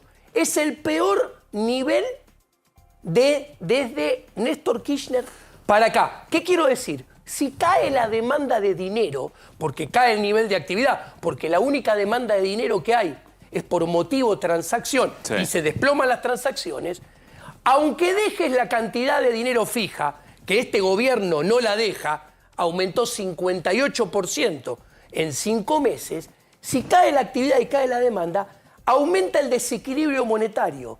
Y el desequilibrio monetario, más oferta, menos demanda, en algún momento va a ser desequilibrio cambiario, salto del tipo de cambio, y después del salto del tipo de cambio, los precios se van a desacelerar y se va a abortar el proceso desinflacionario, y la reputación y la credibilidad del presidente, que decía siempre, soy el único que sabe cómo bajar la inflación y además soy especialista en crecimiento, la caída del nivel de actividad prácticamente te está asegurando que, ¿cómo se mide el nivel de actividad? No por variaciones, por niveles. O sea, ¿cuánto producís? Más o menos en un determinado momento que en el pasado. En diciembre del 2025, lo más probable que esta economía genere menos riqueza y menos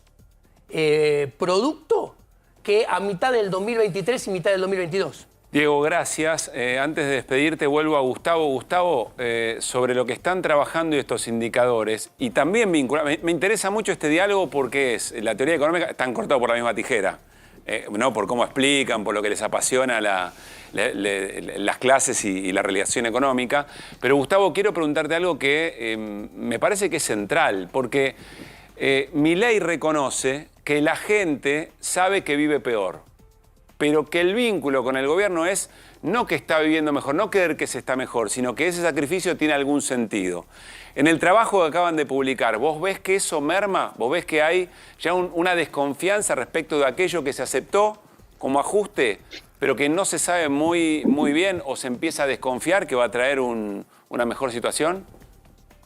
Mira, creo que hay un núcleo duro extremo de 30 puntos, 1 de cada 3 argentinos, que ha normalizado la crueldad, que ha normalizado este ajuste salvaje, que ha normalizado la idea de que estábamos en una fiesta y que había que pagarla, ¿no? Que ir al supermercado y llenar el changuito era una fiesta.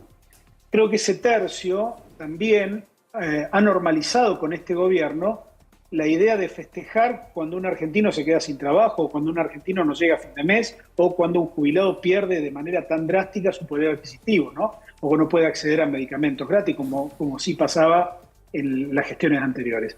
Entonces, acá hay un punto que creo que hay que valorar muy bien, que es el punto de equilibrio a partir del cual la gente que hoy apoya a este gobierno va a dejar de hacer. Porque, a ver, cuando vos te llegue la factura de la luz, te llegue la factura del gas, sumale el agua, sumale los servicios, y tenés hijos que van al colegio, la tarjeta de crédito, etcétera, etcétera, etcétera, vivir, ¿no? Pretender comer o pretender tener una mínima calidad de vida va a ser insostenible. Si estos parámetros siguen así, lo que nosotros estamos viendo en el interior de la Argentina, en cada una de las regiones económicas, es un nivel de depresión económica impresionante. Entonces, este gobierno por ahí subestima y no tiene empatía y no tiene registro del nivel de salvajismo económico que hay en la caída que se está produciendo en este momento. Yo creo que eso va a tener un impacto no muy lejos en el tiempo, y hay que pensar de que las elecciones de octubre del año próximo están realmente lejos, ¿no? En la Argentina de hoy, 3 meses es realmente ciencia ficción. Gustavo, muchas gracias en una noche caliente habernos atendido. No, buenas noches, muchas gracias. Diego, muchísimas gracias también. Un placer. El argentino está acostumbrado hace muchas décadas a saber hacer negocios con inflación, pero no está acostumbrado que se desplome la generación de riqueza como se está desplomando. ¿Qué quiero decir?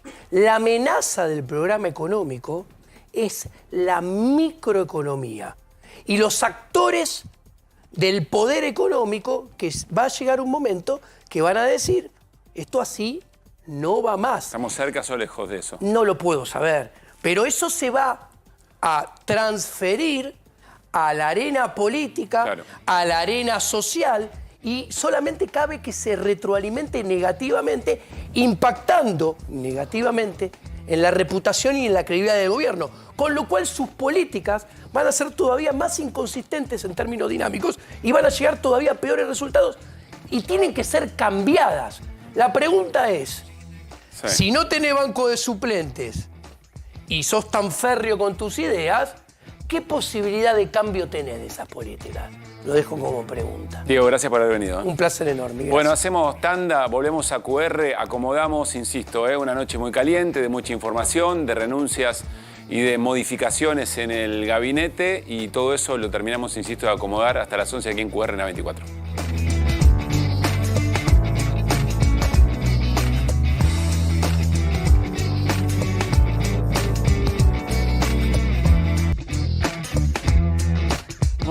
Muy bien. Seguimos, eso por querer decir la tercera palabra en vez de la segunda, ¿no?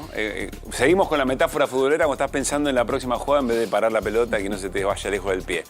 Bueno, seguimos en una noche, insisto, de mucha información, tratando de acomodar, de darle contexto, de mirar un poco más allá de lo que significa la renuncia de Pose o la expulsión de Pose del gabinete y del gobierno, la incorporación de Guillermo Francos como nuevo jefe de gabinete y a su vez la absorción del Ministerio del Interior dentro de las propias tareas de la jefatura de gabinete, y ver cómo eso va a repercutir en el resto de las cosas. En el marco en que Javier Milei se va nuevamente al exterior por varios días, hasta el domingo, dijiste. Hasta el domingo. Hasta el próximo domingo. Sábado se está en El Salvador con la asunción del segundo mandato de Bukele y Bien. vuelve esa misma noche, llega el domingo acá. Bueno, en medio de todo eso, ordenar un poco la escena y no irse con todo esto sin determinar, ¿no?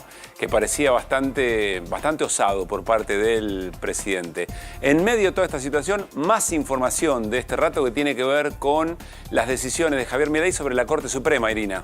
Bueno, lo que hizo Javier Milei y lo que hizo el ministro de Justicia, Mariano Cunio Libarona, fue mandar los pliegos de sus candidatos a la Corte Suprema. Estamos hablando del juez federal Ariel Lijo y de Manuel García Mansilla, que es el decano de Derecho de la Universidad Austral. En el caso del Lijo, para ocupar la silla que dejó Elena Hayton de Nolasco cuando se jubiló. García Mansilla para ocupar el lugar que va a dejar Juan Carlos Maqueda porque no pidió la renovación o sea, que le den 5 años más de acuerdo. Bueno, así que ahora, viste que venía, cuando preguntabas sobre todo al ala peronista en el Senado, ¿qué pasa con los pliegos del Hijo de García Mansilla? Todos decían, bueno, no llegaron. Es lo que estamos compartiendo allí en pantalla, es el envío de los pliegos, ¿no? Efectivamente, sí. Porque hasta ahora lo que teníamos era que esos eran los nombres propios que Milei quería para la Corte, pero eso tiene todo un recorrido institucional que se empieza a cumplir. Muy importante el recorrido además, porque ya pasaron, o sea, en el Ministerio de Justicia estuvieron estos pliegos y recibieron impugnaciones y recibieron respaldos. Sí. Tuvieron de todo, ¿no? Y ante las impugnaciones incluso tuvieron que defenderse.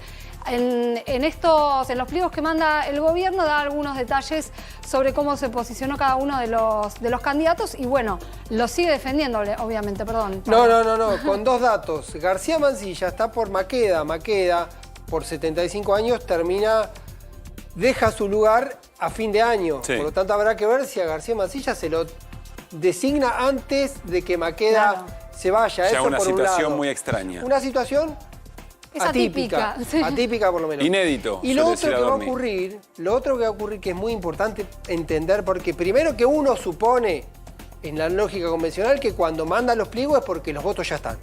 Vos no mandás los pliegos para que te los volteen. Ahora, mandaste la ley de base y te la voltearon. Mandaste la ley ómnibus en su momento y también te la voltearon. Quiere decir, habrá que ver si está la garantía de que esos votos están. Hay un factor que parece que en este caso el que se encargó de juntar los votos fue Ariel Lijo, no el gobierno. Sí. Ese es el primer dato. El segundo dato es que la presidencia de Rosati termina el 1 de octubre. ¿Y entonces? Lo más probable es que en septiembre Rosati elija como presidente de la Corte, todavía con Maqueda en la Corte, todavía con Rosenkrantz, la mayoría de 3, que vota siempre diferente con Lorenzetti. La cuestión es si esto se va a convertir en una disputa interna de la Corte, indistintamente de lo que quiera o deja de querer el gobierno nacional, o evidentemente va a jugar Milei para que se constituya una mayoría de 3 que esté más cerca del gobierno y quede de alguna manera aislado con Rosenkrantz, que van a ser a partir del 29 de diciembre, si no me falla la memoria, cuando Maqueda se vaya, queda la nueva conformación de 5 con una mayoría. Hay una cuestión acá que, bueno, ahí me daba el pie Pablo de alguna manera, que es que efectivamente, por lo menos Ricardo Lorenzetti está pensando en que puede llegar a recuperar poder adentro de la Corte. No te olvides que él fue el que fogoneó la candidatura de Ariel Lijo, con quien tiene una relación muy estrecha y de muchos años, ¿no? El desembarco, vos imaginate, de un exponente de Comodoro Pi dentro de la Corte. Bueno, eso es una conquista, o podría ser una conquista de Lorenzetti, y además cómo cultivó su relación con este gobierno, ¿no? Y a lo que apuesta evidentemente es a que, si es designado García Mansilla, lograr que se conforme un nuevo eje de poder, o por lo menos que vaya cambiando la relación de fuerzas. Bien, entonces, noticia de esta noche también es el envío de los pliegos, tanto de Mansilla como del Lijo, al Senado. Si le das el marco general, es un movimiento osado. Digamos, son los dos movimientos osados. Resolver una incertidumbre y avanzar con algo que siempre estaba ahí en esa zona gris de si va a avanzar, no va a avanzar. La demanda que había de algunos sectores que finalmente haya una mujer en la Corte, no la va a haber en la medida que salgan estos pliegos. Por lo tanto, es un foco para poner en la decisión política de Javier Milei en estas horas. A ver, recién charlamos con Gustavo Córdoba, un trabajo que hizo Sudán Córdoba que queríamos detallar o por lo menos analizar un poco más en profundidad. Pero piensen esto, siempre buscando esa variable de tiempo, la gran pregunta de la política argentina. ¿Cuánto dura el sacrificio sin cuestionar a quien lo genera? Y de alguna manera, Fer, me parece que esto es lo que por lo menos empieza a mostrar datos distintos de lo que venía ocurriendo el trabajo de Sudán Córdoba. Sí, a mí cuando yo vi esta encuesta, lo que dije, bueno, acá está, porque yo ya veía en la cantidad de gente que se acercó al Luna Park, no invitada, sino la que podía ir a tratar de sacar una entrada. No era lo que se veía en el inicio del batallar de Milei por llegar a la presidencia. Y cuando se vio el 25 de mayo en Córdoba, a mí me pareció muy pobre la convocatoria. Entonces dije, algo está pasando, porque está en Córdoba. A ver, vamos a los datos. El primero es que estamos viendo. El primero es qué aprobación tiene del gobierno nacional. Entonces hay una aprobación, dice 46,6 aprueba y desaprueba el 53,2. De ese 53,2 hay un 49 que desaprueba, dice la palabra desaprueba, y hay un 3% que no aprueba varias cosas. Entonces sería como un voto de alguien que votó a Milei y que está como diciendo sí, pero muchas cosas no me gustan. Entonces eso termina dando el 53,2%. Esto es lo más llamativo y lo que para mí explica lo que vi en los actos y en la calle. ¿Qué sentimientos le genera la situación actual del país? Lo primero sigue siendo esperanza, pero bastante reducido a lo que se decía en otro momento, 29,3%. Después, tristeza llega segundo, 22,3%. Peor que la tristeza, o ahí está la vergüenza. Hay gente que siente vergüenza, no sé si será relacionado con lo que pasó en España, algunas peleas locales, no sé. pero 20,7 que te dé vergüenza es feo. Después tenés incertidumbre, que es otro sentimiento negativo. Y optimismo, el 12%. Esto termina dando, creo que hay otra placa, que suma los sentimientos negativos y los positivos. Y termina dando los sentimientos positivos 42,7 y los negativos un 57,3. Sí. Esta es la habilidad del encuestador también, porque al preguntar de una manera sentimientos negativos, debe haber mucha gente que sigue diciendo, bueno, yo estoy apoyando a Milei, pero que en algunas de las formas que dice cómo está este momento del país, puede dar sentimientos negativos. Sí, claro. ¿no? Aquí está la pregunta sobre estos sentimientos negativos, tienen que ver de quién es responsabilidad de lo que se está viviendo. Por eso la primera placa me parece importante, es decir, ya empieza a perderse confianza sobre lo que se está haciendo frente a una situación negativa de la realidad que antes, o por lo menos, bueno, está en disputa todavía, se asigna entre el gobierno anterior y la acción del propio gobierno. Y esto, ¿qué tan de acuerdo está? Está muy bien la manera en que la preguntan. ¿Qué tan de acuerdo está con la siguiente frase? Sí. El ajuste lo está pagando la política. Y el 28% dice que esa frase es cierta y el 69,8%, ahí hay un montón de gente que votó a Milei. Como dice nuestro compañero Ariel, la casta al final tenía PAMI. La casta tenía PAMI, bien. ¿Cómo quedó eso? Y ahora pasó vamos a la siguiente. Sí. ¿Qué tan de acuerdo está con la siguiente frase? El ajuste lo estamos pagando entre todos. Y ahí sí, el 74% dice que es cierto y el 25,1% dice que no, que sería el núcleo duro de Milei, ¿no? Bien, bueno, moneda en el aire, pero se van definiendo las cosas. Por eso decíamos, si nos vamos a la tanda, que un montón de decisiones que el propio gobierno le fue costando implementar, por ejemplo, las peleas en el Congreso, mientras más va pasando el tiempo, episodios de la política que enojan y el deterioro de la vida cotidiana puede rever aquella confianza de todo lo que nos está pasando. No había otra alternativa, se justifican, sigo apostando por este. Sí, pero hay un elemento que es histórico, ¿no? Que es paz, pan y trabajo, decía Baldini, y marchaba San Cayetano. Acá apareció hoy la Iglesia haciendo hincapié. Sí. El pan real nunca fue una disputa en la política. En la política sí podía haber, los planes favoreces a un amigo o a otro, pero el pan real para comer nunca hubo semejante. Podrían decir, vos le das más comida a tus amigos, pero no que estuviera mal que se diera la comida. Entonces, cuando vos no la das, esto es algo concreto, a nadie le gusta eso. La gente dice, eso no, es comida, hay gente que está pasando hambre. Entonces, bueno, esto me parece que esto de la comida guardada pegó muchísimo. Bien, nos vamos a la tanda y tenemos más QR en un ratito.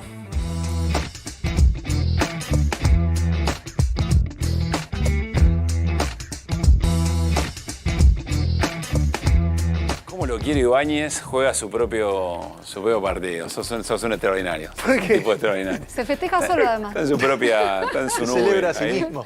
Pero cuando tiene que conectar, conecta, viejo. Y se hizo la pregunta indicada. Se va Milei, ¿dónde está el piloto? Y momentos después se supo de la renuncia o del corrimiento del jefe de gabinete Nicolás Posse, que decíamos, atención, porque Posse llega como una figura muy cercana a Javier Milei y en virtud de esa confianza agrega muchos nombres propios a la gestión diaria. Y hay novedades sobre eso, Pablo, también. Un lugar especialmente estratégico, a veces un poco cruzado por la exageración, un poco por el mito, pero es la AFI, la EXIDE, la Agencia de Inteligencia de la Argentina. Bueno, Silvestre Sívori fue puesto por Nicolás Posse al frente de la AFI. Se confirmó hace minutos que será otro de los funcionarios que abandona el gobierno. ¿Por qué es especialmente relevante además? Porque una de las cuestiones que andaba sobrevolando el ecosistema del mundo libertario era que Posse, a través de la AFI, no de manera oficial, no de manera convencional, estaba teniendo información sobre algunos dirigentes, incluso del propio gobierno, sobre determinados movimientos. ¿Estaba caminando funcionarios del gobierno? Hay una serie de anécdotas que dan cuenta de que Posse parecía tener información sensible de movimientos de algunos compañeros del gabinete y había una especulación de que estaba utilizando o haciendo uso de información o de conocimiento que tenía la agencia de inteligencia. Debemos saber, para detenernos ahí, que la agencia de inteligencia legalmente no puede hacer espionaje interno, por lo tanto no podría. Pose no podría saber, ¿no? Porque la AFI no podría estar haciendo ese tipo de tareas. Sí. No puede, pero lo han hecho. Claro. Por eso digo, de otra Macri vez. se la pasaron haciendo Perdón, eso. yo estaba por escribir al compañero Lecher, que está enfermito. Le mandamos pobre. un gran abrazo, Hernán. Le quería preguntar si seguirá 39-0 perdió el partido hoy. Sí. Seguirá en YPF. ¿Se acuerda que dicen que tenía... tenés razón. Se va a ir porque es director de YPF. Un mes más, dijo. Que lo dejen un mes más. 70 palos. Ahí hay un matiz, viste, que contamos que hubo 2 comunicados. Primero pusimos el comunicado que emitió Pose, donde dice el propio comunicado de Pose que va a seguir formando parte del gobierno. Sí. Y otro comunicado de la Oficina de Presidencia que se detiene en la figura de Guillermo Franco. Habrá que ver si lo que dice Pose finalmente se confirma. Te hago una observación más. Pose tenía una figura muy cercana que era José Rolandi, su número 2, segundo, que era el que se encargaba esencialmente de las negociaciones políticas, era el que estaba en el Congreso, que también participó de las negociaciones, que había perdido un poco de poder con María Irarzábal, conocida como Mary, una figura que llegó puesta por Santiago Caputo, el gurú libertario, el hombre de la mesa chica de los Milei. La especulación ahora es si Rolandi va a seguir formando parte o no del gobierno en esta estructura que tiene que ver con el nuevo armado por la fusión esencial entre la jefatura de gabinete y el ministro del Interior. La rompiste toda, Paulín, montando ahí a pelo las decisiones muy, pero muy importantes que se conocieron en esta noche. Bueno, nos encanta este segmento, El Mundo Según Manu. Insisto en explicarlo, quizá no tiene mucho sentido, pero está muy bien lo que hace Adorni. Trata de ubicar una narrativa en términos teatrales, trata de dirigirnos la mirada hacia dónde hay que prestar atención. Es el rol del portavoz y nosotros lo reflejamos de esta manera. Bueno, mi nombre es Manuel Adorni. Aclaro que no tengo hermana. Para que dormí poco y me pierdo. Fin. Que sean 5 perros o que sean 43 conejos. ¿Y qué problema? O sacándose una selfie. ¿Listo? Gracias. Fin. En primer lugar, agradecer a todos y a todas que se hicieron presentes en la ciudad de Córdoba. No hay nadie. Y en todos los rincones del país para festejar la Revolución de Mayo. Este 25 de mayo fue distinto, volvieron a ocupar un lugar preponderante nuestros patriotas, nuestras tradiciones, nuestra ciudadanía y nuestros héroes. Hola, soy el general ANCAP. En definitiva, los argentinos, los ciudadanos de a pie, volvieron a ser protagonistas, donde la bandera argentina volvió a ser, sí, la verdadera protagonista en desmedro de las banderas políticas. Quiero destacar la ovación que los argentinos le dieron a nuestro ministro de Economía, Luis Caputo. Es un país tan vilipendiado por el populismo que la verdad que es una bocanada de aire fresco para todos. Saber que a pesar del ajuste, a pesar de los tiempos que estamos transitando, la gente acompaña el rumbo y es parte del nuevo orden que ha instalado el presidente Javier Milei. Y que el ajuste no lo paga la gente de bien, lo pagan los delincuentes, lo paga la casta. Fin. Extraordinario, El Mundo Según Manu, uno de mis segmentos preferidos porque se puede narrar el día.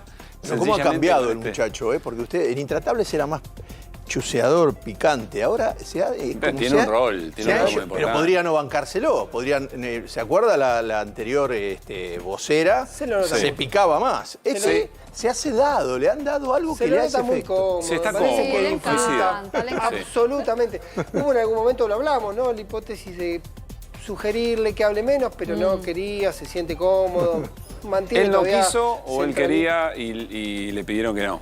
No, yo tengo entendido que estaban hablando a ver si no convenía administrar un poco el protagonismo. Me parece que fue logrando esta cosa. Y como no tiene demasiada vocería adicional del gobierno, se espera, todavía se sigue esperando la centralidad de lo que se va a exponer, porque a diferencia, si se quiere, con Cerruti, era la vocera de un gobierno que tenía mucha más fuga de información que la que tiene el gobierno. Además, si no estuviera ni el vocero presidencial, tenés el presidente tantos días afuera, la idea de nación y de algo que continúa no estaría tan presente. Déjame completar una idea con el tema de la osadía, o por lo menos la voluntad que manifiesta Javier Milei en este momento, que tiene que ver con esto de mandar los pliegos y tratar de ordenar antes de irse la cuestión del gabinete, sacando a Pose. Cuando uno ve lo de los pliegos hay que repetir, todas las acciones, 169 días, todas las acciones que inició en el Congreso no avanzaron. Se supone, como decíamos hoy, que ahora los votos los fue a buscar Lijo y eso parece que le está dando hoy los 48 votos que necesita en el Senado para que se voten en tándem el pliego de Lijo y el pliego de García Mancilla. Irina, cerramos el programa del modo en que lo arrancamos otra vez, porque nuestra agenda de hoy tenía que ver con la agenda del hambre, lo que está pasando con los comedores y sobre todo con las 5.000 toneladas de alimento que el propio gobierno reconoce están en depósitos. Resumiendo y agregando algo de información. Déjame decirte algo respecto de esto de lo que dijo Adorni. Adorni la semana pasada reconoció efectivamente que esos 5.000 millones de kilos estaban en los 2 depósitos y dijo esto fue producto de la auditoría de la ministra Petovelo hecha en el ministerio y los comedores fantasma y todo lo que viene alrededor de eso. Hoy dijo otra cosa. Hoy se subió a lo que había dicho el secretario de Niñez y de Familia, Pablo de la Torre, y dijo, no, esto está para catástrofes y problemas emergencias. Sí. Claro, bueno, cambió el discurso. Es otra de las grandes habilidades de Manuel Adorni, ¿no?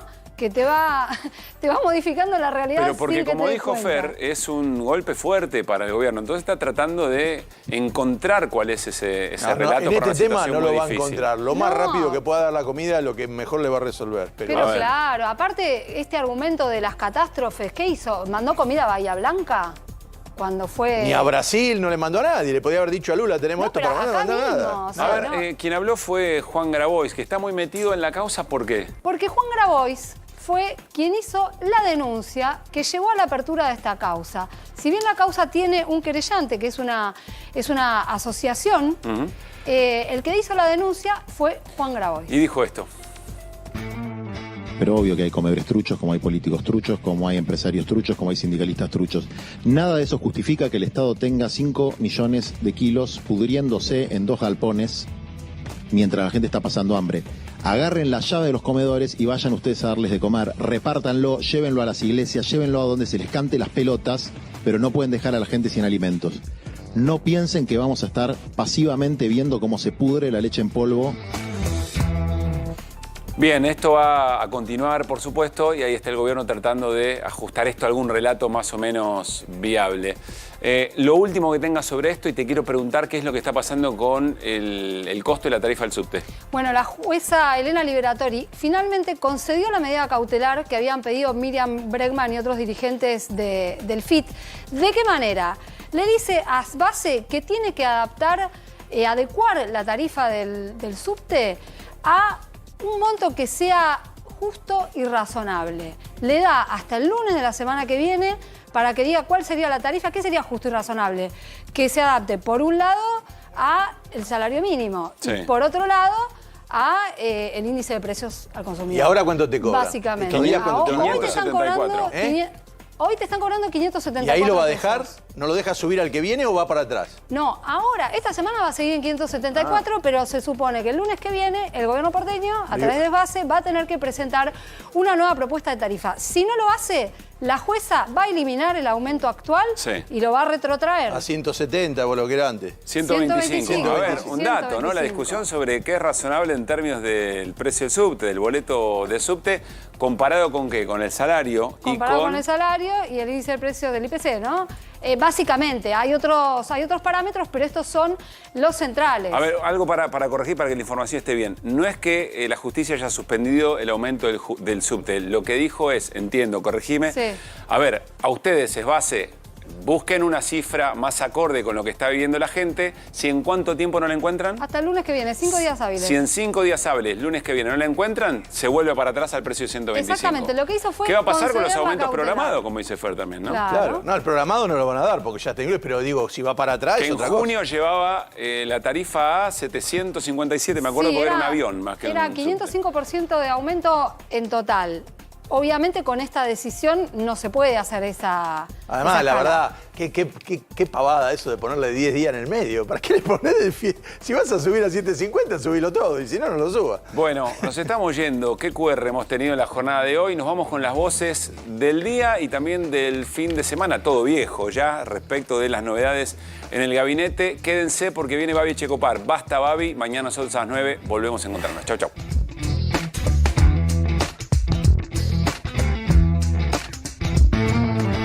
Se adelanta el señor presidente junto a la señora vicepresidente de la Nación y el señor jefe de gobierno de la Ciudad Autónoma de Buenos Aires, extendiendo... Y no, esto acaba de ser anunciado. Yo creo que si queremos que Argentina mejore, tenemos todos que ponernos de acuerdo en muchas cosas. Y este es un mecanismo para ir presentando ideologías, para ir presentando ideas. Celebramos la decisión que se ha tomado por parte de la justicia de que entiendo que son 5 millones de kilos de alimentos sean entregados a donde corresponde, que son a los comedores, a los merenderos de toda la Argentina, y obviamente hay una parte sustantiva que se va a destinar a la provincia de Buenos Aires. En estos tiempos difíciles, ¿qué estoy haciendo por los más pobres y los que sufren?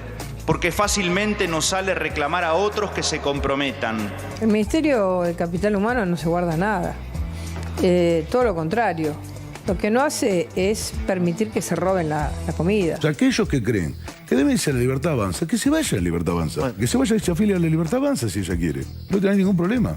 Ella ya no es la presidenta del PRO. El presidente del PRO podría ser es Mauricio Macri. Yo creo que hay que dejar de distraerse demasiado en sus performances, en sus formas de hacer política, sobre todo espectacularización de la política. Las estaciones de servicio de la ciudad de La Plata, donde estamos nosotros, en una de ellas, por supuesto, no tienen GNC. Nos regaló el discurso del presidente. Bueno, ¿qué siente?